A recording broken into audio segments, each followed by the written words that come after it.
da Justiça e organização criminosa. Acusa o delator da JBS de criminoso, especulador e falastrão. E afirma que a gravação da conversa com Joesley Batista foi editada. Por isso, pede a suspensão da investigação contra ele até uma auditoria no áudio. O Jornal Nacional aponta as contradições entre o que o presidente disse e o que está na fita. Michel Temer repete pela segunda vez em menos de 2 dias que não sai do governo. O Brasil não sairá dos trilhos. Eu continuarei à frente do governo. As imagens exclusivas do embarque do delator para Nova York. E os detalhes do acordo que permitiu à família dele viajar para fora do Brasil. Você vai ver ainda a reeleição do presidente do Irã impõe derrota à linha dura dos ayatolás. E a primeira viagem de Donald Trump ao exterior para fechar uma venda bilionária de armas à Arábia Saudita. A gente traz ainda os gols do sábado no Brasileirão.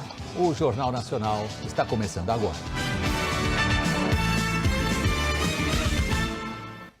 O presidente Michel Temer fez um novo pronunciamento. Hoje afirmou que segue no cargo, que o áudio da conversa com Joesley Batista foi adulterado e pediu a suspensão da investigação. O pedido da defesa para que o ministro Luiz Edson Fachin suspenda o inquérito contra Temer foi protocolado à tarde. A petição assinada pelo advogado Antônio Cláudio Maris de Oliveira, que chegou a ser cotado para ser ministro de Temer, alega que não há indício de crime de corrupção na gravação, que houve mera interpretação por parte do acusador sem apoio nos fatos. Argumenta ainda que reportagens apontaram que peritos identificaram edição no áudio e que é preciso averiguar por se tratar da dignidade e da honra do chefe da nação. A Procuradoria-Geral da República pediu a continuidade do inquérito contra o presidente Michel Temer e outras autoridades denunciadas na delação. E o ministro Fachin, do STF, acaba de decidir, então, sobre o pedido do presidente. O repórter Vladimir Neto está em Brasília e tem todas as informações para a gente. Boa noite, Vladimir. Boa noite, Mona Lisa. Boa noite, William. Boa noite a todos. Pois é, o ministro Luiz Edson Fachin, relator da Lava Jato no Supremo Tribunal Federal, acaba de decidir sobre o pedido da defesa de Michel Temer. E ele atendeu ao pedido para que seja feita uma perícia na gravação feita por Joesley Batista com o presidente Michel Temer. Ele determinou que o Instituto Nacional de Criminalística realize essa perícia. A defesa de Michel Temer e a Procuradoria-Geral da República têm até 19h30 de amanhã, dia 21 de maio, para apontar as dúvidas que devem ser esclarecidas nessa perícia. O ministro também pediu que a presidente do Supremo, Carmen Lúcia, marcasse o julgamento do pedido de suspensão do inquérito, outro aspecto do pedido da defesa de Temer, para a próxima sessão do Supremo Tribunal Federal. E a ministra Carmen Lúcia, presidente do Supremo, também acaba de decidir levar essa questão ao plenário do Supremo na próxima quarta-feira. Entre os argumentos apresentados pelo Procurador-Geral da República, estão que, para impedir a suspensão do inquérito, né, quer dizer, ele diz que a Lava Jato... O Procurador-Geral da República, Rodrigo Janot, afirmou em documento enviado ao ministro Luiz Edson Fachin que o pedido de suspensão do inquérito contra o presidente Michel Temer na Lava Jato tem flagrante contradição, uma vez que o inquérito visa analisar os fatos e uma das formas disso é a realização de perícias. Em primeiro lugar, cabe destacar no documento, escreve assim Janot, a flagrante contradição do pedido da defesa de Michel Temer, visto que o inquérito existe justamente para a apuração dos fatos e para a produção das evidências, dentre elas estão perícias técnicas. Janot destacou também que não se opõe à perícia da gravação entre o empresário Joesley Batista e Michel Temer, mas entendeu que isso deve ser feito como uma medida de produção de provas, com o inquérito em andamento. Janot escreveu no pedido. Não obstante, embora certo que o áudio não contém qualquer mácula que comprometa a essência do diálogo, o Procurador-Geral da República não se opõe à perícia no áudio, né, da conversa entre Michel Temer e Joesley Batista, gravada no dia 7 de março de 2017 no Palácio do Jaburu. A referida perícia, entretanto, pelas razões acima expostas, deve ser realizada sem qualquer suspensão do inquérito, visto que esse se destina justamente à produção de elementos probatórios. Pois bem, esse aspecto do pedido, o ministro Luiz Edson Fachin atendeu, então, a suspensão do inquérito vai ser decidida, na quarta-feira, pelo plenário do Supremo Tribunal Federal. Mona? Obrigada, Vladimir. E o presidente Temer está reunido com aliados e assessores no Palácio da Alvorada desde cedo. A crise provocada pela delação da JBS também reuniu o Conselho Federal da Ordem dos Advogados do Brasil para discutir um possível pedido de impeachment. A repórter Flávia Alvarenga está acompanhando e tem as informações também ao vivo de Brasília. Boa noite, Flávia. Oi, Mona Lisa, boa noite. O presidente Michel Temer continua aqui no Palácio da Alvorada. O sábado foi de reuniões, uma tentativa para reagir a essa crise provocada pela delação. E a Ordem dos Advogados do Brasil também está reunida desde o meio da tarde para decidir se entra ou não com um pedido de impeachment contra Michel Temer. Uma comissão especial entendeu que existem sim razões para esse pedido de impeachment contra o presidente. No relatório, os conselheiros dessa comissão especial argumentam que no momento em que Michel Temer ouviu de Joesley Batista que o empresário, tinha 2 juízes e um membro da força-tarefa a favor dele, Michel Temer foi omisso. Deveria ter contado isso às autoridades responsáveis, já que é uma prática ilegal. E nesse relatório da comissão da OAB, os conselheiros também argumentam que quando há menções ao ministro da Fazenda e também ao CAD pedindo interferências, isso é um favor pessoal, portanto, vai contrário, a uma conduta de um presidente. Portanto, para essa comissão da OAB, há crime de responsabilidade. A defesa do presidente Michel Temer pôde falar e pediu mais prazo para apresentar os argumentos à OAB. E neste momento, a Ordem dos Advogados do Brasil está discutindo e vai colocar em votação se dá ou não mais prazo para os advogados de Michel Temer. E só depois disso é que os conselheiros da OAB vão votar se levam adiante ou não esse pedido de impeachment. Mona Lisa. Obrigada, Flávia. E a gente continua falando, então, sobre o novo pronunciamento do presidente Michel Temer, né, William? Obrigado, Mona. Como vocês acompanharam desde o começo dessa edição do Jornal Nacional, na tarde de hoje, o presidente Michel Temer fez novo pronunciamento dizendo que não sai do governo e pediu a suspensão do inquérito instaurado pelo Supremo. Ao pedir a suspensão do inquérito, o motivo mencionado por Temer foi: é preciso averiguar se a gravação que registra diálogos seus com Joesley Batista é autêntica. Segundo os procuradores, nos diálogos, o presidente dá a anuência para que Joesley pague propina ao ex-deputado Eduardo Cunha, preso em Curitiba, para que ele permaneça quieto. E registro que eu li hoje notícia no jornal Folha de São Paulo de que perícia constatou que houve edição no áudio de minha conversa com o senhor Joesley Batista. Essa gravação clandestina, é o que diz, foi manipulada e adulterada com objetivos nitidamente subterrâneos. Incluída no inquérito, sem a devida e adequada averiguação, levou muitas pessoas ao engano induzido e trouxe grave crise ao Brasil. Por isso, no dia de hoje, estamos entrando com petição no Colégio do Supremo Tribunal Federal para suspender o inquérito proposto até que seja verificada em definitivo a autenticidade da gravação clandestina. Ainda nessa edição, você vai conhecer o teor completo da perícia do jornal Folha de São Paulo e de outros. Essas perícias atestam que os trechos principais, como o que se refere a Cunha, não sofreram edição. O presidente protestou contra o acordo de delação feito com Joesley Batista. O autor do grampo está livre e solto, passeando pelas ruas de Nova York. O Brasil, que já tinha saído da mais grave crise econômica de sua história, vive agora, sou obrigado a reconhecer, dias de incerteza. Ele não passou nem um dia na cadeia, não foi preso, não foi julgado, não foi punido. E pelo jeito não será. Cometeu, digamos assim, o crime perfeito. Graças a essa gravação fraudulenta e manipulada, especulou contra a moeda nacional.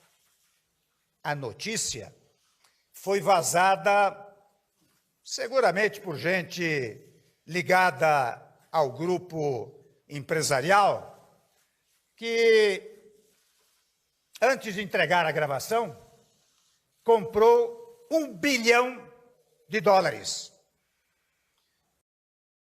porque sabia que isso provocaria o caos no câmbio.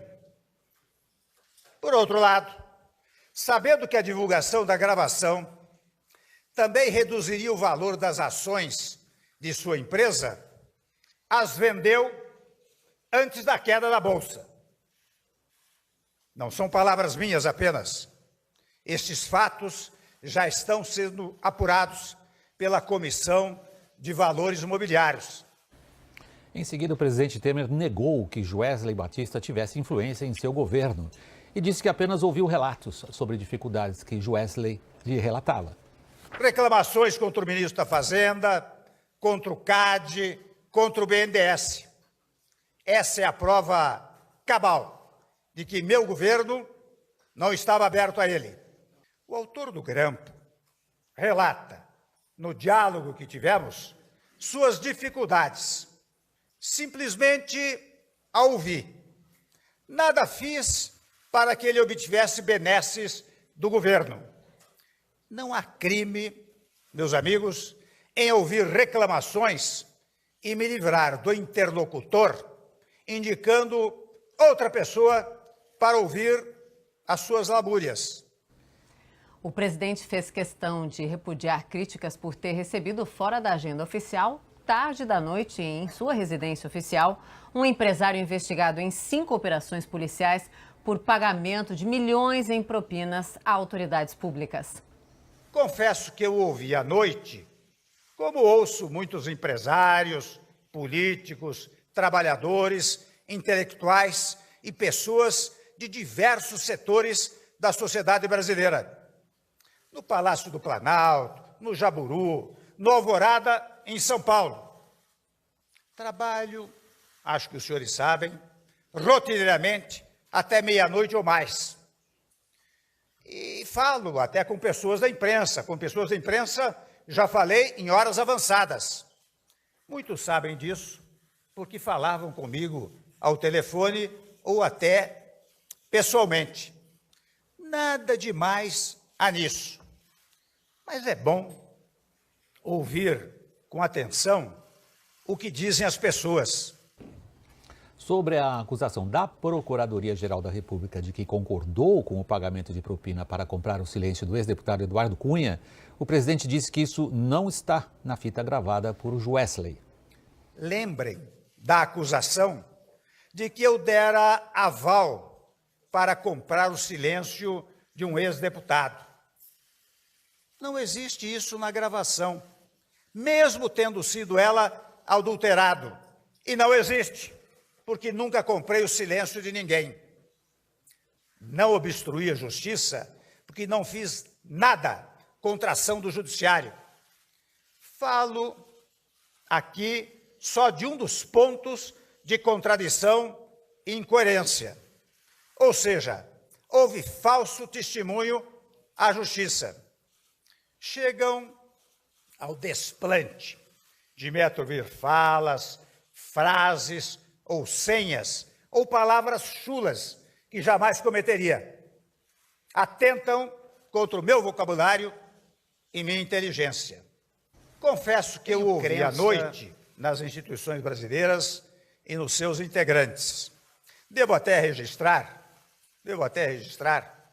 que é interessante quando os senhores examinam o seu depoimento e o áudio, os senhores verificam que a conexão de uma sentença a outra não é a conexão de quem diz, olhe, eu estou comprando o silêncio de um ex-deputado, e estou dando tanto a ele. Não, a conexão é com a frase: eu me dou muito bem com o ex-deputado, mantenho uma boa relação.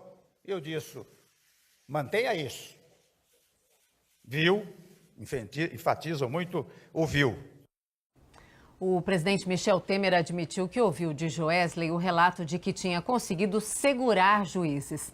Tal relato está na fita cuja autenticidade o presidente põe em questão. Temer, contudo, fez questão de dizer que naquele momento não acreditou no relato. Eu devo dizer que não acreditei na narrativa do empresário de que teria segurado os juízes, etc. Ele é um conhecido falastrão exagerado. Aliás, depois, em depoimento, podem conferir, disse que havia inventado essa história, que não era verdadeira. Ou seja, era fanfarronice que ele utilizava naquele momento. Por fim, o presidente voltou a afirmar que não renunciará. Meu governo, senhores, tem rumo. Acho que os senhores e as senhoras são testemunhas deste fato e sabem que o que foi dito, volto a dizer, exagerado, no áudio, que de resto está sendo impugnado por eventuais, ouço até mencionar que houve mais de 50 edições desse áudio, tenta macular não só a reputação moral do presidente da República, mas tenta invalidar o nosso país. Mas eu digo com toda segurança, o Brasil não sairá dos trilhos. Eu continuarei à frente do governo. Muito obrigado ao senhor. O presidente falou de perícia encomendada pelo jornal Folha de São Paulo, segundo a qual houve 50 edições no áudio entre ele e Joesley Batista. Temer não mencionou que o perito do jornal disse que estava íntegra a parte mais relevante da fita, a que envolve o ex-deputado Eduardo Cunha. Outras perícias, sobre as quais o presidente também não falou, mencionam um número bem menor de edições. A perícia feita pelo jornal O Estado de São Paulo fala de 14 edições e confirma que está intacta a parte referente a Eduardo Cunha. Também intacto está outro trecho, segundo o perito do O Estado de São Paulo. É o trecho sobre a manipulação de juízes por parte de Joesley Batista. Dois outros respeitados peritos concluíram que a fita inteira está intacta, sem sinais de adulteração ou edição. A reportagem da Folha de São Paulo diz que o áudio entregue por Joesley Batista tem cortes, segundo a análise de um perito contratado pelo jornal. O jornal afirma que a perícia contratada pela Folha concluiu que a gravação sofreu mais de 50 edições. O laudo foi feito por Ricardo Caires dos Santos, perito judicial pelo Tribunal de Justiça do Estado de São Paulo. Ele diz que o áudio divulgado pela Procuradoria-Geral da República tem indícios claros de manipulação, mas que não dá para falar com que propósito. Em entrevista à Folha, outro perito, Ricardo Molina, da Unicamp, declarou que a gravação é de baixa qualidade técnica. Ele diz que percebem-se mais de 40 interrupções, mas que não dá para saber o que as provoca. Ricardo Molina diz que pode ser um defeito do gravador, que pode ser edição, não dá para saber. Ainda de acordo com a reportagem da Folha de São Paulo, no momento mais polêmico do diálogo, quando, segundo a Procuradoria-Geral da República, Temer dá anuência a uma mesada de Joesley e Cunha, a perícia feita por Ricardo Caires dos Santos não encontrou edições. O jornal O Estado de São Paulo também aborda o tema, com um perito que diz que detecta 14 cortes no áudio da conversa entre Michel Temer e o empresário. Mas o perito, segundo o jornal, também não vê, no entanto, fragmentações no intervalo em que Eduardo Cunha é citado. Ao Estadão, o perito Marcelo Carneiro de Souza disse que os 14 trechos em que encontrou possíveis edições estão entre o 14º minuto e o 34º minuto do áudio. Essa parte da gravação não inclui o trecho em que Joesley Batista fala que está segurando 2 juízes e um procurador. Este trecho, segundo o perito, não tem edição.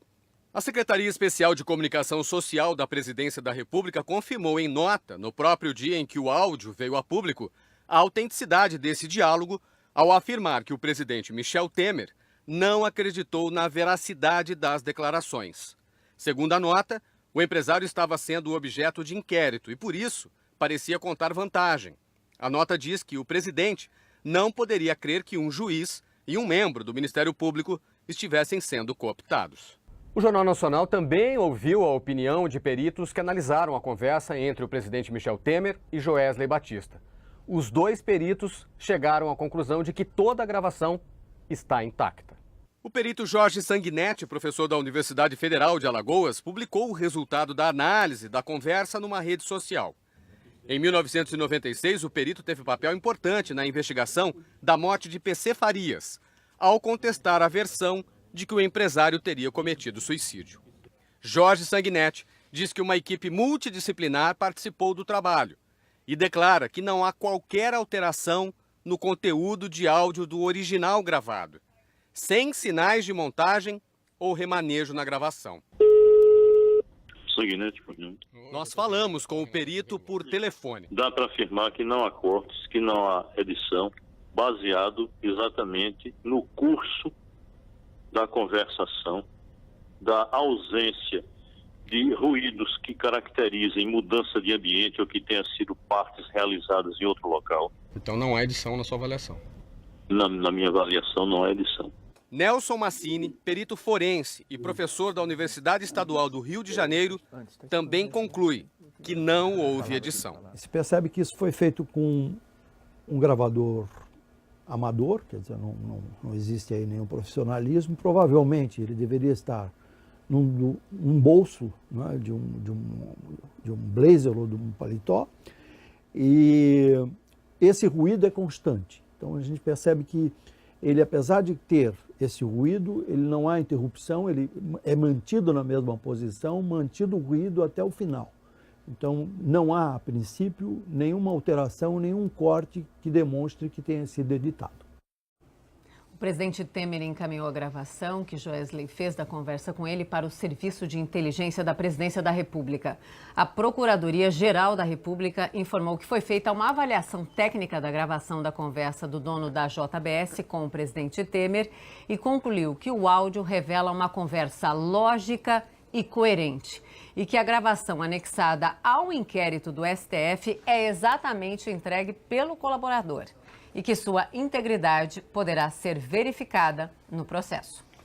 No pronunciamento de hoje, o presidente confirmou ter ouvido de Joesley reclamações sobre o ministro da Fazenda, sobre órgãos como o CAD e o BNDES. Temer afirmou no pronunciamento que não há crime em ouvir queixas e que não deu benesses ao empresário. Não explicou, porém, por que disse pode fazer quando o Joesley pediu para usar o nome do presidente para obter o que queria junto ao ministro da Fazenda.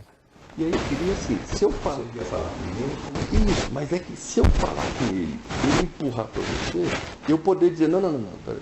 Não pode fazer, pode. É só isso que eu queria ter esse alinhamento, para ele não ficar e para ele perceber que nós temos. Ainda sobre o mesmo assunto, o presidente disse que nada há de errado em indicar outras pessoas para ouvir as lamúrias de Joesley. Na fita, o presidente indica o deputado Rodrigo Loures, do PMDB do Paraná.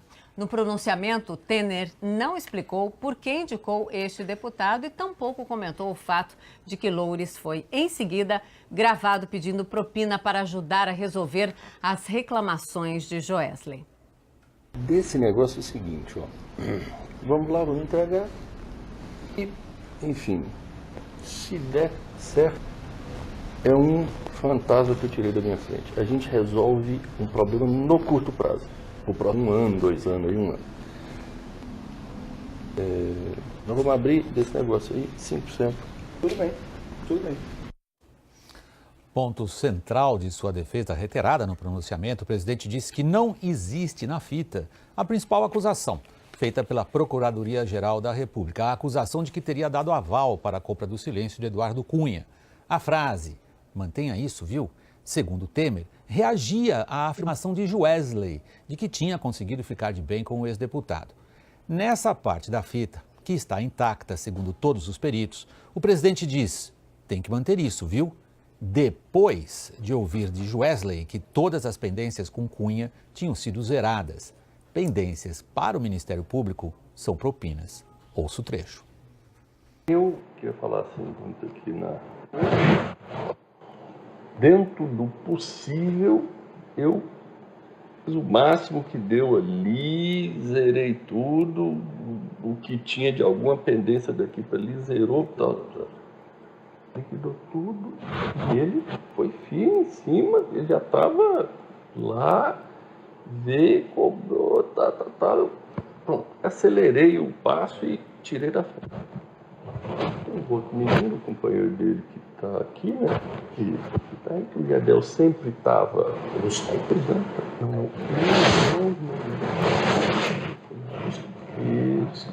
O Gedel é que andava sempre ali, mas o Gedel também com esse negócio, eu perdi o contato, porque ele virou investigado, agora eu não posso também. Eu não posso encontrar ele. Isso. O negócio dos vazamentos, o telefone lá do Pardo com o Gedel, volta e meia citava alguma coisa meio tangenciando a nossa, não sei o quê. Eu estou lá me defendendo. Como é que eu mais ou menos dei conta de fazer até agora? Eu estou de bem com o Eduardo. Tem que manter isso. Todo mês, também. Eu estou segurando as pontas, estou indo.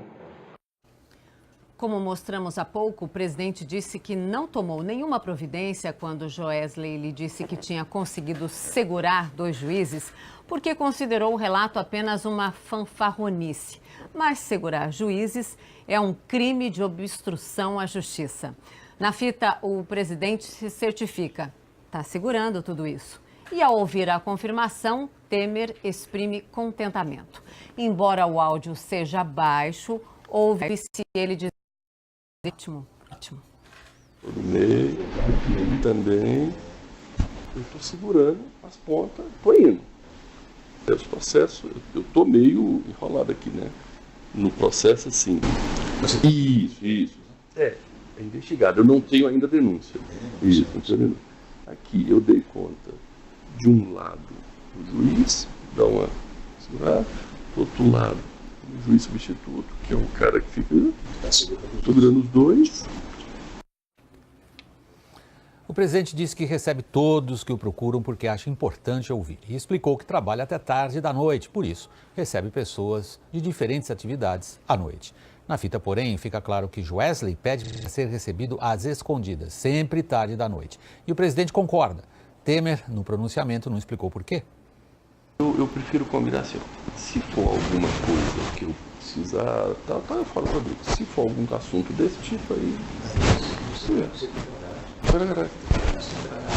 funcionou super bem à noite, 11 horas da noite, meia-noite, 10h30, eu venho aqui, conversa uns 10 minutinhos, meia horinha, vou embora. O pronunciamento do presidente Michel Temer repercutiu entre políticos que apoiam o governo e os de oposição. O presidente Michel Temer saiu do Palácio do Jaburu no final da manhã, seguiu para o Alvorada. Foi lá que se preparou para o pronunciamento, depois de conversas com assessores, com o ministro-chefe do Gabinete de Segurança Institucional e com aliados. E no início da tarde, seguiu para o Palácio do Planalto, onde fez o discurso. Depois, Temer almoçou uma feijoada com ministros e parlamentares no Palácio da Alvorada. O presidente pediu que toquem o barco no Congresso a partir de segunda, mantendo as votações. Seguindo a mesma estratégia do pronunciamento, aliados tentaram desqualificar a gravação. O que está frágil é a alegação da acusação, que se baseou no início na questão da tal mesada que o presidente teria pedido para Eduardo Cunha. Então essa foi a alegação inicial da acusação. Frágil foi ela, deixou de existir. Agora se parte no que o presidente deveria ter feito e não fez. O presidente realmente entendeu que era uma mentira, e entendeu que aquilo não era relevante. O presidente Michel pede para suspender para que, de novo, seja analisado com a Polícia Federal a fita, que não foi uma análise superficial. É triste, mas o presidente está com muita confiança predestinado, determinado e confiante que vai superar essa crise e as reformas vão passar. A oposição criticou a reação de Temer. Para o líder da rede na Câmara, todo o conjunto de provas sustenta a gravação. Eu não consigo ver razão para que o interlocutor de Temer inventasse um diálogo que não existiu, fizesse uma gravação e depois editasse a gravação para incriminar alguém que está na presidência da República. Essa tese não faz o menor sentido. E, ademais, todas as outras provas do conjunto probatório sustentam o que é dito na gravação, ou seja, o conjunto todo faz sentido, de que Temer participava e participa de uma organização criminosa, de que tentou obstruir a justiça e de que praticou corrupção passiva. O líder do PV no Senado condenou a estratégia de Temer de questionar a validade da gravação como prova. Se nós considerarmos a cena, nela há uma declaração de crime praticado pelo empresário, quando ele fala que cooptou autoridades judiciárias e que está pagando pelo silêncio de 2 presos em Curitiba. E o presidente não reagiu, apoiou. Se fosse o presidente da França, não chamaria o chefe da guarda e não determinaria a prisão imediatamente? Não deveria ser esse o gesto do presidente? Mas providência alguma foi adotada pelo presidente e, obviamente, trata-se de prevaricação. Os 2 principais aliados de Michel Temer, Democratas e PSDB, se reúnem amanhã para discutir a crise. Avaliam que a reação do presidente não resolveu o problema, que politicamente ele está fragilizado. Mas, segundo esses partidos, Temer ganhou tempo. Até agora, 2 partidos da base decidiram se afastar do governo. Na quinta foi o PPS, que entregou o Ministério da Cultura ocupado por Roberto Freire. Hoje, depois de uma reunião em Brasília, o PSB anunciou que é oposição. O partido defendeu a renúncia de Temer ou o pedido de impeachment. O PSB ocupa o Ministério de Minas e Energia, mas considera que o ministro Fernando Coelho Filho não foi uma indicação do partido. A decisão de sair ou ficar será dele. Ele admitiu que em 24 horas ia pensar, portanto, ele tem liberdade para ficar, mas não em nome do partido. Os depoimentos dos executivos do grupo JF envolveram diretamente o presidente da República, Michel Temer, nas denúncias de corrupção. O empresário Joesley Batista contou nos depoimentos que conheceu o presidente Michel Temer em 2010, que foi apresentado por Wagner Rossi, ex-deputado federal pelo PMDB, que na época era ministro da Agricultura. A partir dali, eles passaram a se falar com regularidade.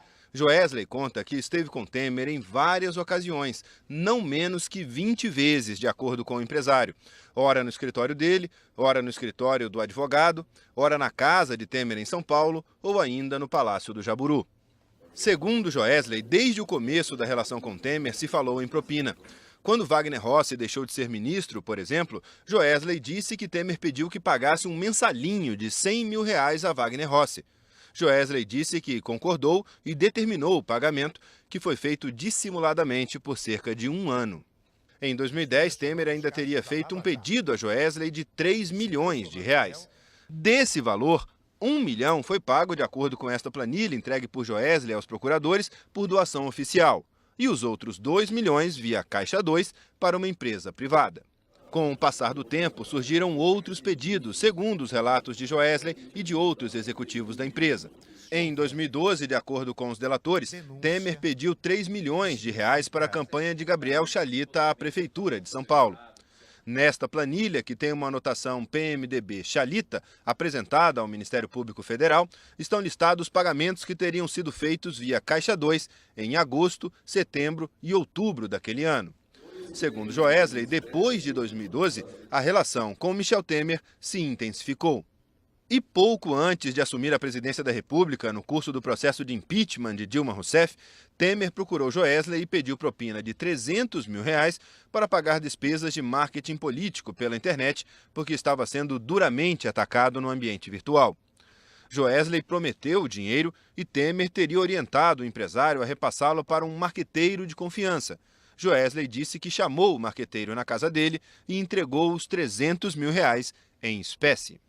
Outros delatores da empresa de Joesley também contaram episódios de pagamentos de propina a Michel Temer e a aliados do presidente. Segundo os depoimentos, os pedidos acertados com Joesley geraram pagamentos inclusive durante a última campanha presidencial. Segundo o executivo da JIF, Ricardo Saldi, em 2014 houve uma briga por propina dentro do PMDB. Isso porque o PT pediu que a JBS repassasse 35 milhões de reais para os senadores do PMDB. Mas Temer não foi avisado disso. Joesley então mandou que Ricardo Saldi fosse falar com Temer para informá-lo. Aí o Joesley me entregou esse bilhete no sábado à tarde. Falou, Ricardo, vamos fazer o seguinte, isso aqui não está passando por ninguém. Pega esse bilhete, vai lá e conversa isso com o Temer. Vê se ele está sabendo disso, como é que é, para a gente saber e tal. Isso foi feito. Eu fui lá no Temer. Estava acontecendo esse jogo da Holanda, ali na praça, perto da Praça Pan-Americana ali. E aí ele ficou muito indignado. Temer se articulou politicamente e, segundo os delatores, o PT acabou mandando repassar 15 milhões de reais para a campanha de Temer. Segundo Ricardo Saldi, o dinheiro saiu da conta corrente da JBS com o PT. E desses 15 milhões, de acordo com os delatores, Temer ficou com 1 milhão só para ele. O Temer me deu um papelzinho e falou, ó Ricardo, tem 1 milhão que eu quero que você entregue em dinheiro nesse endereço aqui. Me deu o endereço. Temer falou isso? Temer falou isso. Tá. Na porta do escritório dele, na calçada, só eu e ele na rua. A Praça Pan-Americana. Praça Pan-Americana. Eu peguei e mandei o Floresvaldo lá. Falei, Floresvaldo, vai lá saber o que é isso. E lá funciona uma empresa que já foi investigada na Lava Jato, que é a tal de Argeplan. Argeplan, Arquitetura e Engenharia. Exatamente, essa empresa. O Floresvaldo foi lá fazer uma sondagem que eu pedi para eles para saber o que era lá. E quem recebeu ele lá foi o João Batista Lima e Filho. Eu acho que é o vulgo Coronel Lima, parece. Que foi um cara que substituiu o Michel Temer quando ele era secretário de Segurança Pública de São Paulo. É um coronel da PM, assim. É um coronel da PM, tal. Ele até tratou muito mal o Floresvaldo. Até o Floresvaldo não sabia o que estava acontecendo. Voltou e falou, o que está acontecendo? Eu peguei e falei, não, Floresvaldo, esse dinheiro é do Michel. Pode deixar que eu vou resolver isso. Está demorando demais. Agora mesmo eu vou te tirar desse negócio.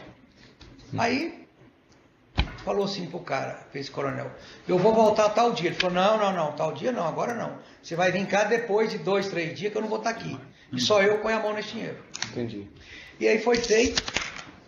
O Floresvaldo foi lá, voltou lá, já com o dinheiro, nesse mesmo endereço, falou com essa mesma pessoa. Esse é o coronel? Isso. Tá. O coronel Lima. E aí falou com essa pessoa, entregou o dinheiro. Isso me chamou muita atenção na campanha toda, porque eu já vi o cara pegar um dinheiro para a campanha e gastar na campanha, né? Agora o cara ganhar um dinheiro do PT e guardar para ele no bolso dele é muito difícil. Só ele e o Kassab fizeram isso. Só o Temer e o Kassab que guardaram o dinheiro para eles gastarem de outra forma. O coronel Lima, citado na conversa, foi alvo de busca e apreensão na Operação Patmos, na quinta-feira, a nova fase da Lava Jato, deflagrada a partir da delação da JBS. A assessoria de Gilberto Kassab declarou que ele nunca recebeu de empresas recursos pessoais. O Palácio do Planalto afirmou que todas as receitas de campanha do presidente Michel Temer foram oficiais. Wagner Rossi disse que o texto da delação não diz que ele participou de reunião para tratar de qualquer ilícito e que depois que saiu do Ministério da Agricultura e cumpriu a quarentena que a lei exige, ele prestou uma colaboração remunerada a uma das empresas do grupo JBS por alguns meses. Não conseguimos contatos com as defesas da empresa Argeplan e do coronel Lima e nem com Gabriel Chalita. Além dos depoimentos, os delatores do grupo JIF entregaram também aos procuradores uma série de documentos que dão detalhes dos pagamentos a políticos. O diretor do grupo JIF, que controla a JBS, desenhou o mapa da propina paga ao mundo político. Os números apresentados pelo delator Ricardo Saldi mostram que a JBS deu dinheiro a quase todos os partidos. 1.829 candidatos receberam do grupo, de 28 partidos. Foram eleitos 179 deputados estaduais, 167 deputados federais, 28 senadores e 16 governadores. O delator Ricardo Saldi contou por que a JBS pagava tanta gente sem direcionar a partido A ou B, sem preocupações ideológicas. Ele disse que a política da empresa era fazer reservatório de boa vontade. doações, mesmo sem contrapartida prévia. Ricardo Saldi explicou como isso funcionava ao ser questionado sobre Caixa 2 aos partidos. Ricardo, agora vamos tratar aqui do tema trazido pelo senhor no anexo 36, intitulado Partidos e Políticos que receberam pagamentos contabilizados ou não, sem ajustes de ato de ofício.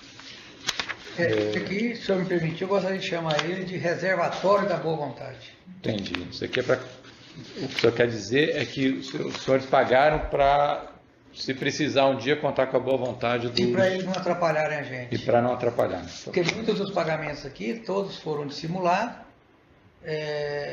vários em dinheiro e vários em notas fiscais, que eu vou detalhar para o senhor. Segundo detalhou o delator, dos mais de 500 milhões de reais doados a políticos pela empresa, no máximo 10 ou 15 milhões não foram propina. Essa montanha de dinheiro era repassada em contas no exterior, em espécie, e as quantias eram levadas em malas e bolsas, em doações oficiais, propina disfarçada de doação legal ou por meio de empresas ligadas aos políticos. A JBS pagou todo tipo de despesa, algumas de serviços de interesse dos candidatos, outras para serviços que não foram prestados. As notas fiscais eram frias, uma forma de dissimular os pagamentos de propina. Os delatores apresentaram provas. Para repassar valores ao senador Eduardo Braga, do PMDB, a JBS apresentou notas do aluguel de um jatinho com capacidade para 9 passageiros e 2 tripulantes, para ser usado de abril a novembro de 2014, ano de eleição. As duas notas da JBS mostram que o gasto chegou a 6 milhões. A empresa repassou 1 milhão para o ex-ministro Henrique Eduardo Alves, também do PMDB, por meio desse contrato de advocacia, e 3 milhões para o ex-senador Antônio Carlos Rodrigues, do PR, usando essa nota de um serviço com uma empresa de engenharia de telecomunicações. Ainda segundo o delator, R$ 445 mil para o presidente do Senado, Eunício Oliveira, do PMDB, por meio da empresa Casa de Cinema Filmes, que faz vídeos institucionais. E mais R$ 2 milhões para essa empresa de pesquisa de opinião. Segundo o delator, todos esses repasses são relacionados à compra de partidos para a coligação, ou seja, para o grupo que apoiou a chapa Dilma Temer em 2014. Os pagamentos ocorreram em agosto e setembro de 2014, às vésperas da eleição. A assessoria de Eduardo Braga disse que as contas de campanha foram aprovadas sem ressalvas pelo TRE do Amazonas e que as doações foram declaradas à Justiça. A defesa de Henrique Eduardo Alves rechaça as acusações de Joesley e reafirma que toda a doação da campanha foi declarada à Justiça. Alexandre Nunes, um dos donos da Casa de Cinema Filmes, disse que a empresa prestou serviço à campanha de Eunício Oliveira e recebeu por isso. Não confirmou se o pagamento foi feito pela JBS. A assessoria de Eunício Oliveira disse que todas as despesas da campanha eleitoral de 2014 foram declaradas à Justiça Eleitoral e que as contas foram aprovadas. Não conseguimos entrar em contato com o ex-senador Antônio Carlos Rodrigues. A seguir, novos trechos dos delatores da JBS. As imagens exclusivas do embarque de Joesley Batista para Nova York.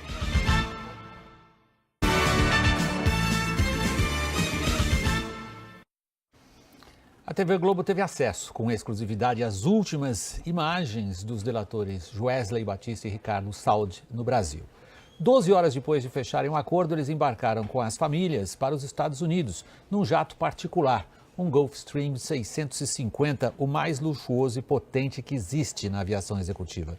A reportagem é de Bruno Tavares. Seria só mais uma viagem internacional da família Batista. Mas dessa vez, o dono de uma das maiores empresas alimentícias do mundo saía do Brasil por um motivo diferente. Era 10 de maio, passava das 10 da noite. Naquela manhã, Joesley Batista esteve no Supremo Tribunal Federal para fechar o acordo de delação premiada que abalou o país em mais um capítulo da Operação Lava Jato. 12 horas depois, as câmeras do Aeroporto Internacional de São Paulo, em Guarulhos, registraram um Joesley Batista aparentemente tranquilo. Junto com ele, a mulher, o filho, a cunhada e a sobrinha. Sem bagagem, levam apenas bolsas de mão. Quem carrega tudo é esse funcionário de colete amarelo. A passagem pelo raio-x é rápida. A espera maior é no guichê de imigração. Foram 10 minutos para a funcionária conferir todos os passaportes. Enquanto isso, Joesley fala ao telefone, ganha um abraço da mulher. Liberados, eles seguem em direção ao portão de embarque. É o último registro do empresário Joesley Batista no Brasil. Esse documento a que a TV Globo teve acesso mostra que, ao todo, 11 pessoas viajaram com ele. Entre elas, o executivo Ricardo Saldi, um dos delatores da JBS, e a mulher dele. Os passageiros usaram este jato particular, um dos mais modernos do mundo, com capacidade para até 20 passageiros. A declaração de voo diz que a operadora do avião, naquele dia, era a JBS, o frigorífico da família Batista. O jato, que saiu de Guarulhos, tinha como destino o aeroporto de Teterboro, em Nova Jersey, cidade vizinha a Nova York. A Polícia Federal só foi atrás dessas imagens 2 dias depois do embarque da família Batista, porque achou que o empresário estivesse fugindo do país. Era o dia da Operação Bullish e havia um mandado de condução coercitiva contra Joesley Batista nessa investigação, que apura um suposto favorecimento do BNDES à JBS. Só depois que a delação do empresário veio à tona é que os policiais souberam que Joesley Batista tinha viajado com autorização da Justiça. Quem também foi surpreendido pela notícia foi o mercado financeiro. É que na véspera do vazamento da delação da JBS, a empresa vendeu ações e comprou dólares, o que chamou a atenção da Comissão de Valores Mobiliários.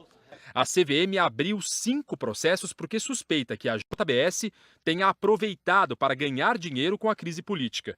A JIF, grupo que controla as empresas da família Batista, negocia com o Ministério Público Federal um acordo de leniência, espécie de delação premiada para empresas. As conversas começaram há 3 meses, mas surgiu um impasse. Os procuradores defendem uma multa de 11 bilhões de reais, mas a JIF propôs pagar apenas 1 bilhão. O Ministério Público Federal disse que não garante mais as condições oferecidas ao grupo porque o prazo venceu ontem à noite. Enquanto o acordo não for fechado, a investigação para pedir a responsabilização da empresa segue normalmente. Já Joesley Batista caminha para conseguir o perdão judicial. A Procuradoria-Geral da República considerou que ele merece o benefício porque chegou a colocar a vida em risco ao participar das chamadas ações controladas, quando negociou a entrega de malas de dinheiro e gravou suas conversas com políticos, inclusive com o presidente Michel Temer. Para os procuradores, a delação da JBS foi a que entregou provas mais contundentes de crimes que já tinham acontecido e que ainda estavam sendo praticados. Em troca de revelar tudo o que sabem, Joesley e o irmão Wesley Batista não vão ser presos e nem precisam usar tornozeleira eletrônica, mas precisam comprovar as acusações. No acordo, cada um se comprometeu a pagar multa de 110 milhões de reais, a maior multa pessoal já aplicada até agora pela Lava Jato. Wesley foi visto pela última vez na semana passada, dia 12, quando foi levado para prestar depoimento na Operação Bullish. Joesley pediu para deixar o país, porque disse que estava recebendo ameaças.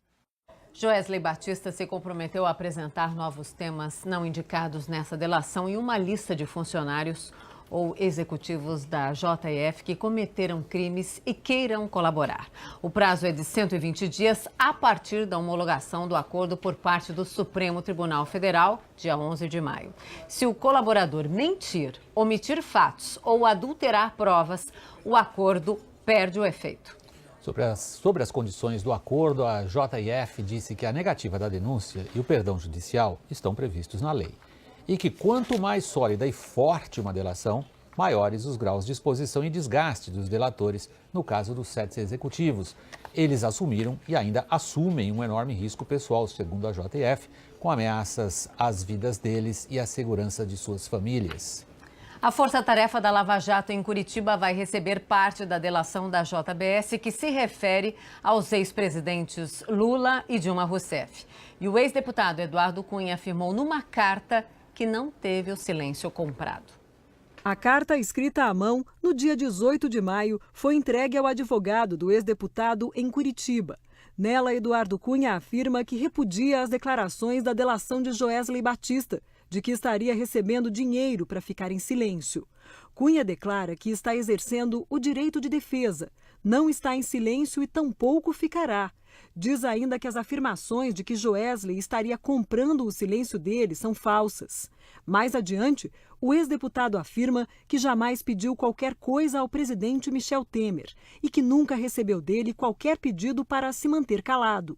Por fim, Cunha diz que recentemente desmentiu Temer com contundência, mostrando que não está alinhado em nenhuma versão dos fatos que não sejam os verdadeiros. Cunha se referiu a uma reunião com executivos da Odebrecht, onde teria sido discutido o pagamento de propina de $40 milhões ao PMDB como contrapartida a um contrato da empresa com a Petrobras. Cunha e delatores da Odebrecht dizem que Temer participou da reunião. O presidente admite ter estado num encontro em 2010 com executivos da Odebrecht e Cunha, mas nega ter tratado de valores. Eduardo Cunha está preso em Curitiba desde outubro do ano passado. Ele já foi condenado a 15 anos e 4 meses de prisão pelos crimes de corrupção, lavagem de dinheiro e evasão de divisas. A força-tarefa da Lava Jato em Curitiba e o juiz Sérgio Moro vão receber uma parte da delação da JBS relacionada aos ex-presidentes Lula e Dilma.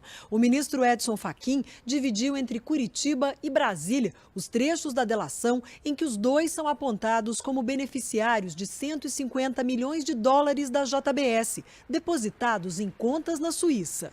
Na fase do presidente Lula, chegou acho que nos $80 milhões. Depois na Dilma chegou nos 70. Ou ao contrário, 70 na do Lula, 80 no da Dilma. Também ficará em Curitiba a citação a um repasse de R$30 milhões ao ex-ministro Antônio Palocci para a campanha de Dilma em 2010.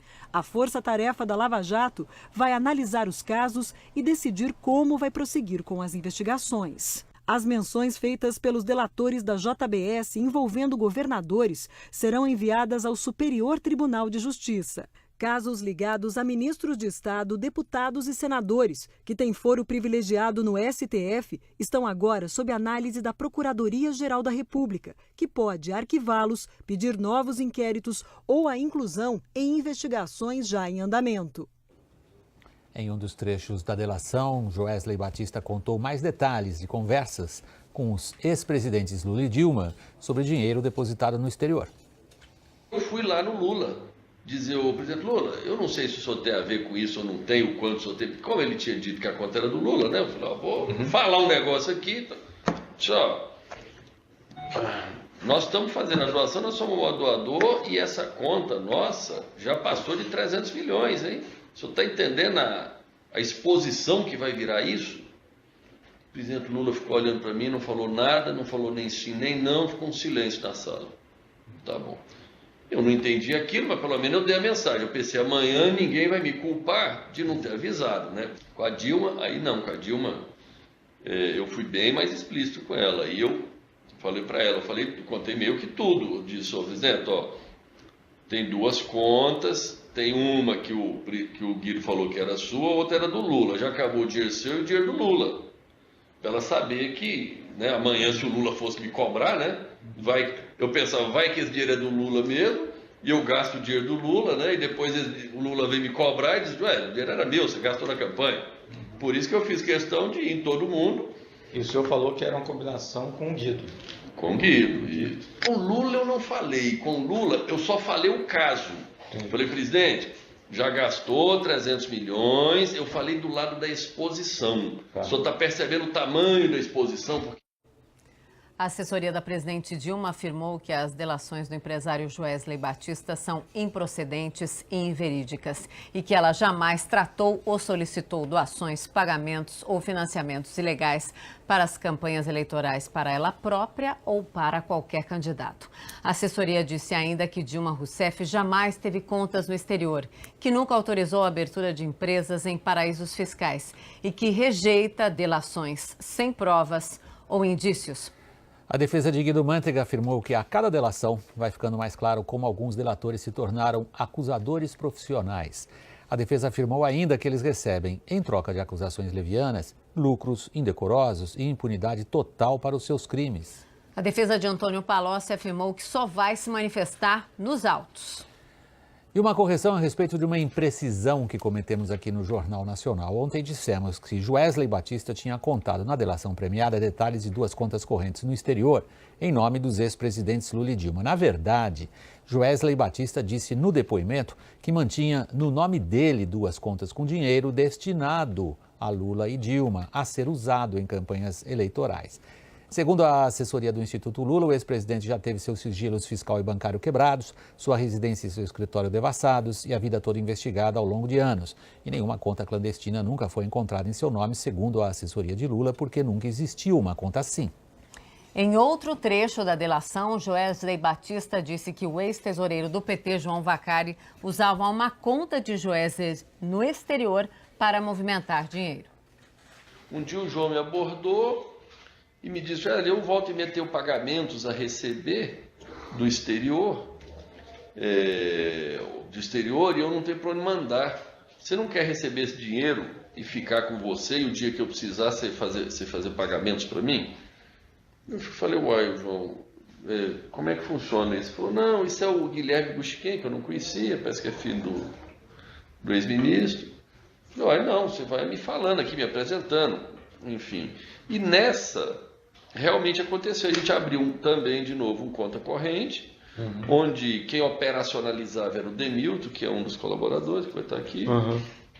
O dia a dia do relacionamento era com o Demilton lá, que ele ia lá, dizia: ó, Demilton, vai. Aí a gente emprestou um número de uma conta bancária no exterior, que era nossa, em nosso nome, onde volta e recebia pagamentos, e volta e meia ele comandava pagamentos. Segundo o advogado de João Vacari Neto, ele não irá comentar as palavras de alguém que está fazendo delação. Nós não conseguimos contato com Guilherme Gushiken, filho de Luiz Gushiken, já falecido, que foi ministro do governo Lula. Joesley Batista afirmou que o então ministro da Fazenda, Guido Mantega, interferia para que o BNDES concedesse empréstimos à JBS e que o então presidente do banco, Luciano Coutinho, era contra a liberação do dinheiro. Eu sempre considerei que a minha vida no BNDES sempre foi muito dura. Os termos meu no BNDES, se olhar, esse empréstimo de 2 bilhões de reais aí mesmo, pô, se olhar as condições e o que teve que ser feito para ele sair, é uma loucura. Eu sempre tinha uma dificuldade muito grande no BNDES. Aí o Guido chamava o Luciano e falava. Tinha vezes que era constrangedor, porque eu ia numa reunião com o Guido, chegava lá, o Luciano estava. E eu percebia que o Luciano ficava claramente constrangido, porque ficava parecendo que ele não sabia que eu ia chegar na reunião, sabe? Entendi. Aí o Luciano ia, assim... No BNDES? Não, no Ministério da Fazenda. Ah, tá. Entendi. Então, A defesa de Guido Mantega reafirmou que a cada delação vai ficando mais claro como alguns delatores se tornaram acusadores profissionais. O ex-presidente do BNDES, Luciano Coutinho, afirmou que o tratamento dado à JBS durante a gestão dele seguiu rigorosamente as regras do banco, sem qualquer privilégio. E que no BNDES a decisão de conceder um crédito não é individual. E que a tramitação de pedidos de apoio financeiro obedece a um processo baseado em critérios técnicos e impessoais. Daqui a pouco, novos trechos de conversas de Joesley Batista com o senador Aécio Neves. E a ajuda que o delator disse que deu a Renan Calheiros e a Marta Suplicy.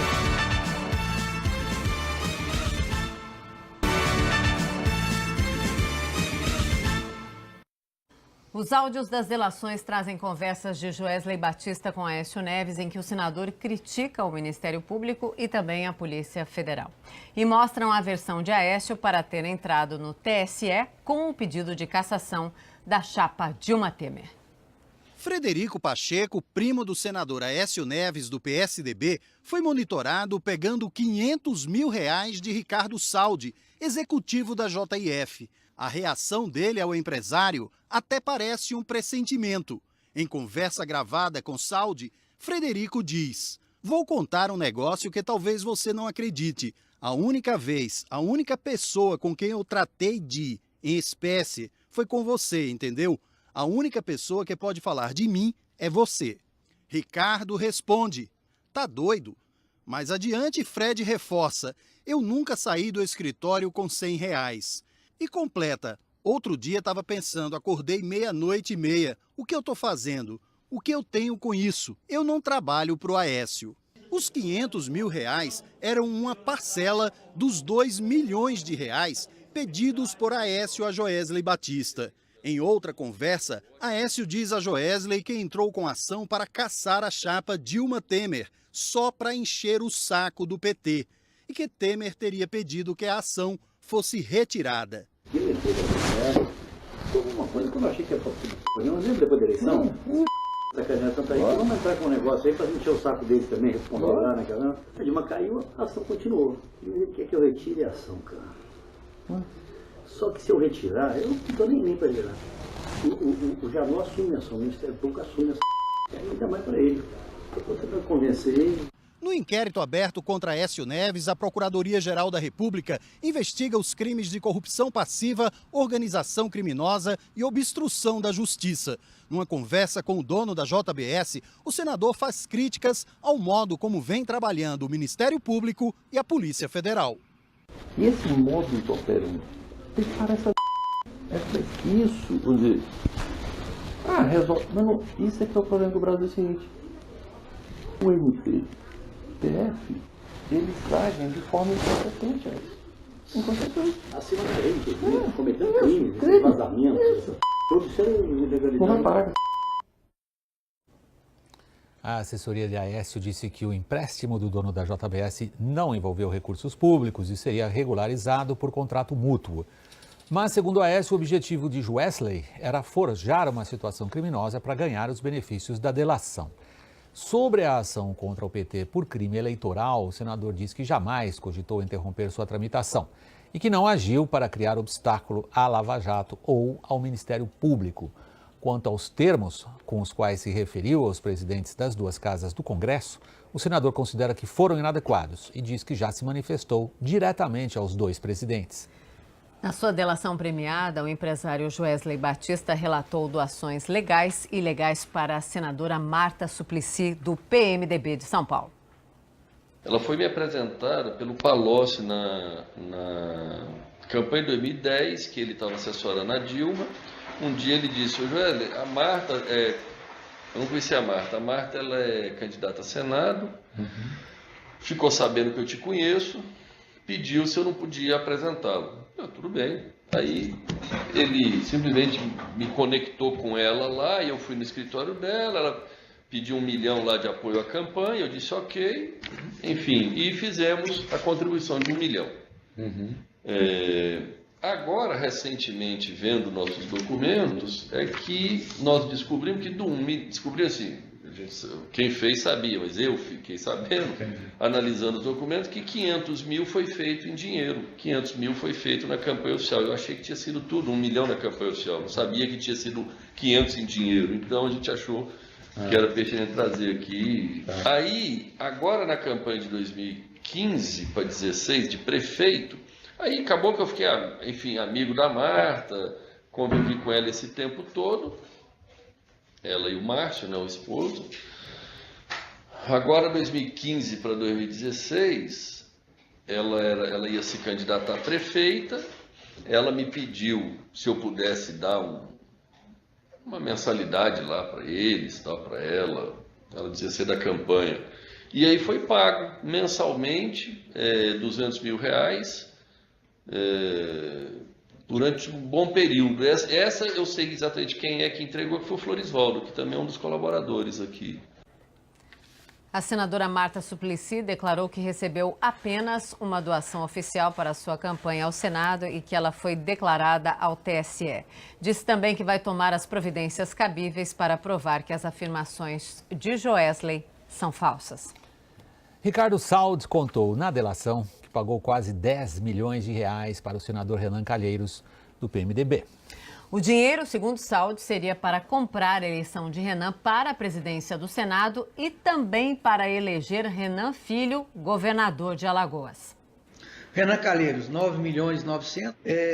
1 milhão, que eu entendo também que o Renan usou parte desse dinheiro para preparar já a sua eleição para a presidência do Senado e parte desse dinheiro para eleger o seu filho Renanzinho em Alagoas. Sim. Tá? 1 milhão para o PMDB de Alagoas, carimbado para o Renan Filho. Aí vem 300 mil para o PMDB de Sergipe, por ordem de Renan Calheiro, 500 mil para o PMDB do Amapá, por ordem de Renan. 455 para o PMDB nacional, carimbado para o Renan.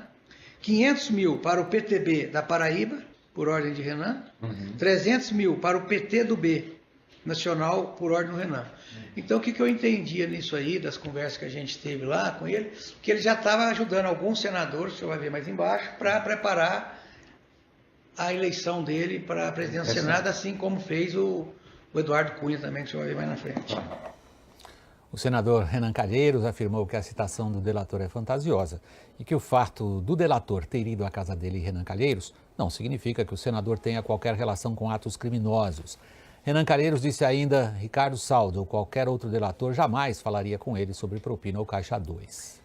E amanhã, no Fantástico, os desdobramentos da crise que provocou um tsunami na política brasileira. Brasília em curto-circuito.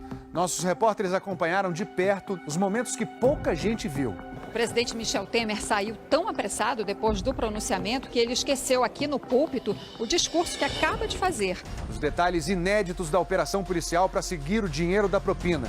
Enquanto o executivo da JBS entregava a mala a uma pessoa de confiança do senador Aécio Neves, policiais monitoravam tudo em outra sala aqui dentro da empresa. Como a JBS se transformou numa potência mundial. Nos Estados Unidos, os planos ambiciosos e a vida de luxo da família Batista. A história do procurador que pregava a honestidade na frente das câmeras. É preciso que não só aquele que está pagando a propina seja punido, mas é suspeito de receber R$50 mil por mês para vazar informações sigilosas para a JBS. Tem ainda a despedida de gigantes dos ares. Você vai conhecer a maior aeronave do mundo. E a viagem bem sertaneja chega ao Paraná. Diz que é verdade e tem saudade. É fantástico, é amanhã e depois o Faustão. Você vai ver. Vamos agora à previsão do tempo. Hoje está a cargo de Tiago Scheuer. Tiago, boa noite. Chuva para onde? Oi, William. Boa noite para você, para a Mona Lisa também. Boa noite para todo mundo. Tem chuva, viu, William, amanhã, e a chuva bem forte, preste atenção, principalmente em todo o estado de São Paulo, em Mato Grosso do Sul e no centro-sul de Minas também. A gente já deixa aqui para você esse alerta, você que mora aqui, ó, do sul de Mato Grosso, passa por Mato Grosso do Sul, até lá embaixo em Santa Catarina e também pegando o sul de Minas Gerais. Atenção, porque, ó, chuva volumosa e ventania de até 60 por hora amanhã. E aí vai acumular bastante chuva pelo Brasil inteiro. Você vai ver nesse mapa, ele está bem azul, mas eu quero que você repare aqui, ó, o que a gente já falou. Mato Grosso do Sul, São Paulo está em roxo, Paraná, Santa Catarina e Rio Grande do Sul também. Tanta chuvarada assim, ó, por causa dessa frente fria que vai se formar no litoral de São Paulo. E a frente fria, ela deixa tudo mais encoberto. Cria essas nuvens de chuva que a gente vê bem carregadas lá em cima. E aí em Campo Grande você vê 23 graus sem sol amanhã. BH 24, o sol até sai. E aqui em São Paulo, dia da preguiça, como a Mona Lisa Perrone gosta de falar, 21 graus, viu, William? Bom, dia da preguiça, ela gosta de chuva pelo jeito. Tiago, sobrou o que para o sol sair? Então, William, olha só, o sol vai sair só em algumas áreas aí do Brasil, 2 pequenas áreas de tempo firme, aquele tempo bom para colocar a roupa no varal. Veja aqui, ó, do Rio Grande do Norte até o interior da Bahia e também aqui no oeste da região sul e parte do Rio Grande do Sul. Vamos olhar as temperaturas agora? Olha Santa Maria, apesar do sol, frio de 21 graus amanhã. Picos no Piauí, máxima de 33 e Barreiras na Bahia, 34, calorão. William, bom fim de semana. Obrigado, Tiago. Boa noite para você. A seguir, os gols do sábado. E a viagem do presidente Donald Trump para vender armas aos sauditas.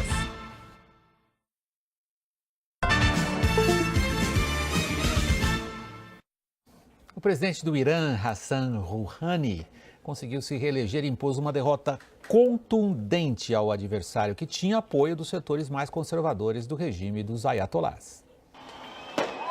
Foi a vitória de intelectuais, artistas, estudantes universitários, enfim, de uma classe média que não quer viver escondida, nem quer ser vista como a escória do mundo. Iranianos satisfeitos com o desempenho de Hassan Rouhani foram às urnas dizer que querem mais 4 anos de moderação, reformas e aproximação com o resto do planeta. O comparecimento às urnas foi tanto que a autoridade eleitoral do Irã resolveu adiar em 5 horas o fim da votação. E assim, com 57% dos votos, Hassan Rouhani derrotou Ibrahim Raisi, o candidato preferido e possível sucessor de quem ainda manda no presidente. O Ayatollah Ali Khamenei, que anda doente e dizem poderia abdicar da função de líder supremo. No primeiro mandato, o maior feito de Hassan Rouhani foi ter conseguido um acordo nuclear com os Estados Unidos e outras 5 potências, suspendendo sanções econômicas que estrangulavam o país. A economia do Irã, no entanto, continua um desastre. É um enorme desafio para Rouhani. Mesmo sem ter resolvido os problemas da economia, o presidente reeleito é um ídolo para a maioria dos iranianos. Comprou briga com os conservadores ao defender questões aparentemente simples, como liberdade, felicidade ou simplesmente uma internet mais rápida. A vitória de Hassan Rouhani mostra que os iranianos, acima de tudo, querem ter uma vida normal. O presidente americano Donald Trump iniciou a primeira viagem internacional do governo dele visitando um rival histórico do Irã no Oriente Médio, a Arábia Saudita. Donald Trump e a primeira-dama Melania foram recebidos com pompa pelo rei Salman. O presidente americano foi condecorado com a maior honraria civil do país e fez um tour pelo Palácio Real Saudita. Depois, os dois líderes se sentaram para firmar o que a Casa Branca chamou de o maior acordo de venda de armas da história, equivalente a 350 bilhões de reais agora e mais 1 trilhão e 100 bilhões de reais nos próximos 10 anos. Trump comemorou ao lado do príncipe Mohammed bin Nayef, primeiro na linha de sucessão da monarquia saudita. Foi um dia tremendo, de centenas de bilhões de dólares em investimento nos Estados Unidos e muitos empregos, disse Trump. O governo americano citou ameaças iranianas como uma das justificativas para o acordo militar.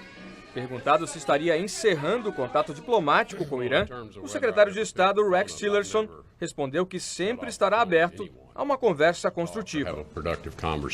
Amanhã, o desafio de Trump será maior. Ele vai discursar para líderes de mais de 50 países onde predomina a religião islâmica e deve apresentar a visão dele para o combate ao terrorismo.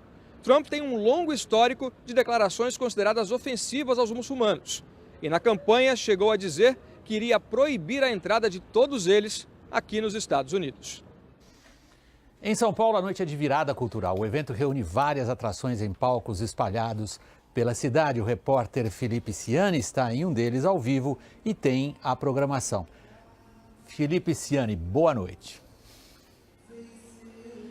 Boa noite, William. Olha, a programação é gigantesca, viu? Porque são mais de 900 atrações em toda a cidade de São Paulo. E o que é mais legal é que é tudo de graça. E dessa vez, nesse ano, a grande diferença é que pela primeira vez a virada está totalmente descentralizada. O que isso quer dizer? Os palcos eles não estão só com os shows principais, mas ali nas regiões centrais da cidade. E sim de norte a sul, na maior cidade do país. A gente está, por exemplo, agora na zona oeste de São Paulo. E está rolando agora um show das Bahias e a Cozinha Mineira com um público gigantesco, e só aqui nesse parque vão ser mais de 50 atrações. Ainda tem fundo de quintal, Diogo Nogueira, Alcione, Titãs, por toda a cidade, tudo de graça até às 6 da tarde de amanhã, William.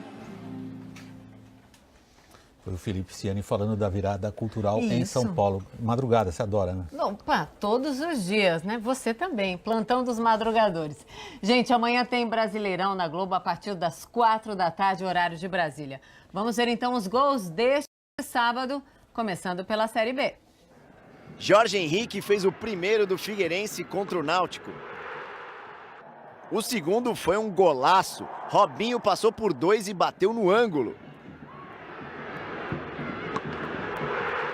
E Enan fechou o placar. Figueirense 3, Náutico 0. A vitória do Oeste sobre o Criciúma foi magrinha. 1-0, gol de Alexandro. O Santa Cruz saiu na frente do Guarani com esse gol de Aleph Pitbull. Eliandro ganhou a dividida e na sobra empatou. Mas Ricardo Bueno fez o gol da vitória do Santa Cruz. 2-1, placar final.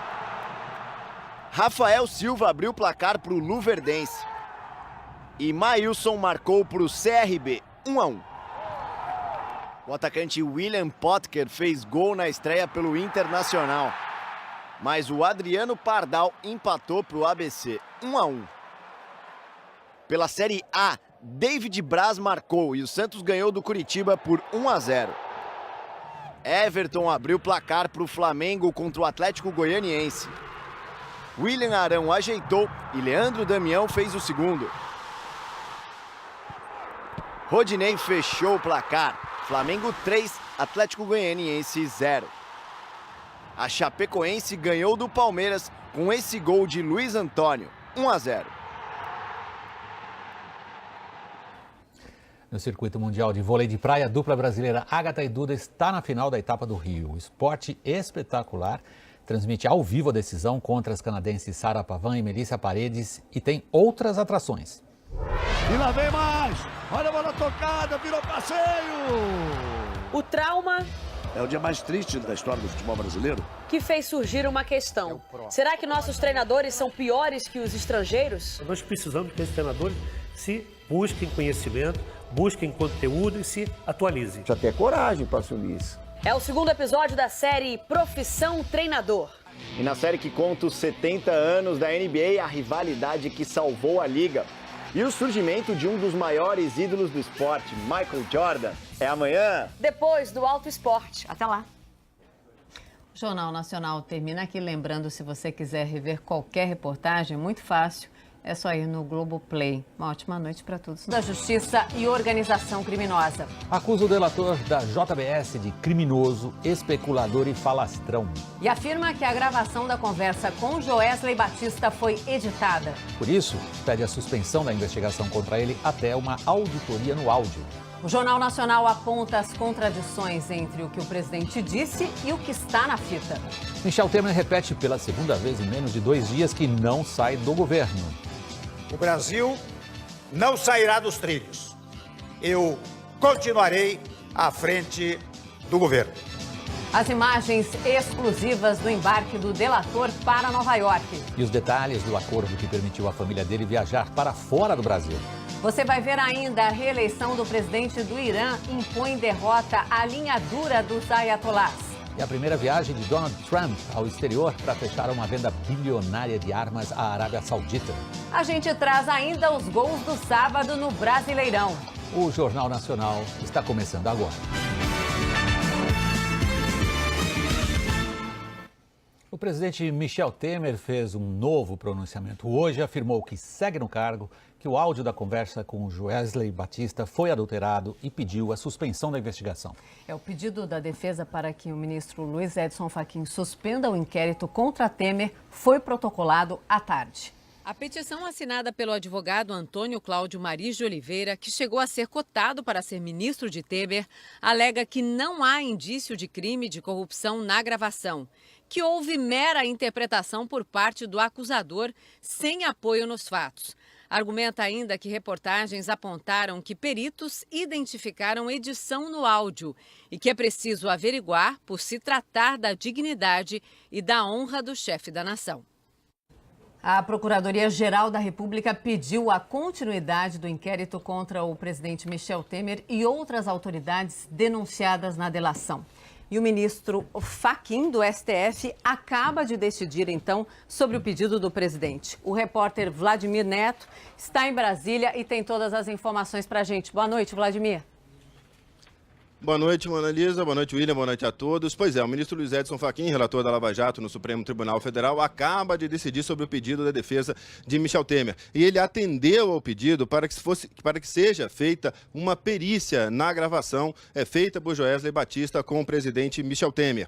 Ele determinou que o Instituto Nacional de Criminalística realize essa perícia. A defesa de Michel Temer e a Procuradoria-Geral da República têm até 19h30 de amanhã, dia 21 de maio, para apontar as dúvidas que devem ser esclarecidas nessa perícia. O ministro também pediu que a presidente do Supremo, Carmen Lúcia, marcasse o julgamento do pedido de suspensão do inquérito, outro aspecto do pedido da defesa de Temer, para a próxima sessão do Supremo Tribunal Federal. E a ministra Carmen Lúcia, presidente do Supremo, também acaba de decidir levar essa questão ao plenário do Supremo na próxima quarta-feira. Entre os argumentos apresentados pelo Procurador-Geral da República, estão que para impedir a suspensão do inquérito, né, quer dizer, ele diz que a Lava Jato, O Procurador-Geral da República, Rodrigo Janot, afirmou em documento enviado ao ministro Luiz Edson Fachin que o pedido de suspensão do inquérito contra o presidente Michel Temer na Lava Jato tem flagrante contradição, uma vez que o inquérito visa analisar os fatos e uma das formas disso é a realização de perícias. Em primeiro lugar, cabe destacar no documento, escreve assim Janot, a flagrante contradição do pedido da defesa de Michel Temer, visto que o inquérito existe justamente para a apuração dos fatos e para a produção das evidências, dentre elas estão perícias técnicas. Janot destacou também que não se opõe à perícia da gravação entre o empresário Joesley Batista e Michel Temer, mas entendeu que isso deve ser feito como uma medida de produção de provas, com o inquérito em andamento. Janot escreveu no pedido: não obstante, embora certo que o áudio não contém qualquer mácula que comprometa a essência do diálogo, o Procurador-Geral da República não se opõe à perícia no áudio, da conversa entre Michel Temer e Joesley Batista, gravada no dia 7 de março de 2017 no Palácio do Jaburu. A referida perícia, entretanto, pelas razões acima expostas, deve ser realizada sem qualquer suspensão do inquérito, visto que esse se destina justamente à produção de elementos probatórios. Pois bem, esse aspecto do pedido, o ministro Luiz Edson Fachin atendeu. Então, a suspensão do inquérito vai ser decidida, na quarta-feira, pelo plenário do Supremo Tribunal Federal. Mona. Obrigada, Vladimir. E o presidente Temer está reunido com aliados e assessores no Palácio da Alvorada desde cedo. A crise provocada pela delação da JBS também reuniu o Conselho Federal da Ordem dos Advogados do Brasil para discutir um possível pedido de impeachment. A repórter Flávia Alvarenga está acompanhando e tem as informações também ao vivo de Brasília. Boa noite, Flávia. Oi, Monalisa, boa noite. O presidente Michel Temer continua aqui no Palácio da Alvorada. O sábado foi de reuniões, uma tentativa para reagir a essa crise provocada pela delação. E a Ordem dos Advogados do Brasil também está reunida desde o meio da tarde para decidir se entra ou não com um pedido de impeachment contra Michel Temer. Uma comissão especial entendeu que existem sim razões para esse pedido de impeachment contra o presidente. No relatório, os conselheiros dessa comissão especial argumentam que no momento em que Michel Temer ouviu de Joesley Batista que o empresário tinha 2 juízes e um membro da força-tarefa a favor dele, Michel Temer foi omisso. Deveria ter contado isso às autoridades responsáveis, já que é uma prática ilegal. E nesse relatório da comissão da OAB, os conselheiros também argumentam que quando há menções ao ministro da Fazenda e também ao CAD pedindo interferências, isso é um favor pessoal, portanto, vai contrário, a uma conduta de um presidente. Portanto, para essa comissão da OAB, há crime de responsabilidade. A defesa do presidente Michel Temer pôde falar e pediu mais prazo para apresentar os argumentos à OAB. E neste momento, a Ordem dos Advogados do Brasil está discutindo e vai colocar em votação se dá ou não mais prazo para os advogados de Michel Temer. E só depois disso é que os conselheiros da OAB vão votar se levam adiante ou não esse pedido de impeachment. Monalisa. Obrigada, Flávia. E a gente continua falando, então, sobre o novo pronunciamento do presidente Michel Temer, né, William? Obrigado, Mona. Como vocês acompanharam desde o começo dessa edição do Jornal Nacional, na tarde de hoje, o presidente Michel Temer fez novo pronunciamento dizendo que não sai do governo e pediu a suspensão do inquérito instaurado pelo Supremo. Ao pedir a suspensão do inquérito, o motivo mencionado por Temer foi: é preciso averiguar se a gravação que registra diálogos seus com Joesley Batista é autêntica. Segundo os procuradores, nos diálogos, o presidente dá a anuência para que Joesley pague propina ao ex-deputado Eduardo Cunha, preso em Curitiba, para que ele permaneça quieto.